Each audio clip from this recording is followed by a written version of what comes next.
পরিশ্রম করলেই নাকি সফলতা পাওয়া যায়। এই কথাটা যদি সত্যি হতো তাহলে সর্বপ্রথম হচ্ছে দিনমজুররাই সবথেকে সাফল্যের মুখ দেখত সবার আগে। আমার তো মনে হয় পরিশ্রমের পাশাপাশি নিজের বুদ্ধিটাকেও কাজে লাগাতে হবে, কিন্তু সেটা হতে হবে সৎ এবং নিষ্ঠাবান একটা বুদ্ধি।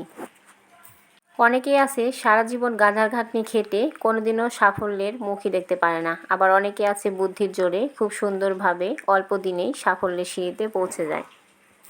হ্যালো এভরিওয়ান, আসসালামু আলাইকুম। সবাই কেমন আছেন? আশা করি সবাই ভালো আছেন এবং সুস্থ আছেন। সকাল সকাল গৃহিণীদের ওই একটা কাজই যে সকালবেলা ঘুম থেকে উঠে রান্নাঘরে চলে আসতে হবে সকালে নাস্তা বানানোর জন্য। সকালে নাস্তা খাওয়ার পর গ্রাম থেকে সচ্ছর বাবা অনেকগুলো কাঁচা আম নিয়ে এসেছিল, সেগুলোই পেড়ে নিলাম। তারপর এই যে দুপুরে রান্নাবান্না শেষ করে এখন এসেছি হাতের একটু কাজ করার জন্য। তো এখানে আমি আমার নিজের জন্য একটা ড্রেস তৈরি করব। 3 পিস দিয়ে আমি হচ্ছে একটা গোল জামা বানাবো, সেটাই কেটে নিতেছি এখানে।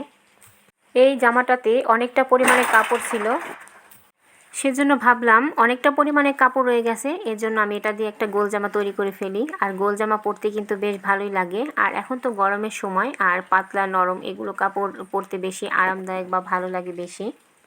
সংসারের কাজের পাশাপাশি এখন তো দেখা যায় অনেক বাড়ির বউয়েরা মেয়েরা এই হাতের কাজগুলো করে থাকে, আর এটা থেকে কিন্তু অনেক আয় হয়ে থাকে। তো আমি বিশেষ করে যদিও বাহিরের কোনো কিছু না বানানো হলেও নিজের ড্রেসগুলো কিন্তু আমি নিজেই বানিয়ে নিই।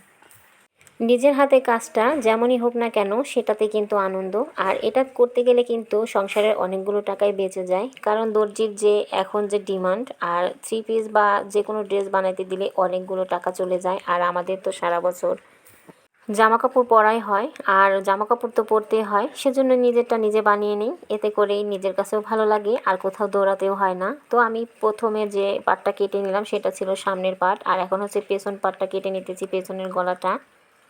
সামনের গলাটা আমি ভি শেপের কেটেছিলাম, আর পেছনেরটা হচ্ছে গোল গলা কেটে নিলাম 4 ইঞ্চি পরিমাণ। আর জামাটা কাটা হয়ে গেছে, এখন হচ্ছে হাতাটা কেটে নেব। আর আমি এই হাতাটা প্লাজো হাতা বানাবো, আর এই প্লাজো হাতাটা আমার কাছে বেশ ভালো লাগে। এখন তো বেশিরভাগ পাকিস্তানি ড্রেসগুলোতে এই প্লাজো হাতাটা, এই হাতাগুলো অনেক ভালো লাগে, আর এই ড্রেসের সঙ্গে খুব সুন্দর মানায়, আর পরলেও কিন্তু বেশ সুন্দর লাগে। তো আমার ড্রেসটা কাটা একদম কমপ্লিট।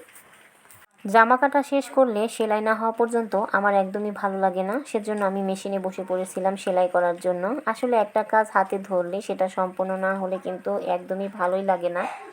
আর আজকে একদমই ঘরের সব কাজগুলো গুছিয়ে তারপর হচ্ছে আমি মেশিনে বসেছিলাম। দুপুরের রান্না সেরে নিয়েছি, আর দুপুরের খাবার দাবারের মানে রেডি হয়ে গেলে অন্য আর কোনো কাজ থাকে না।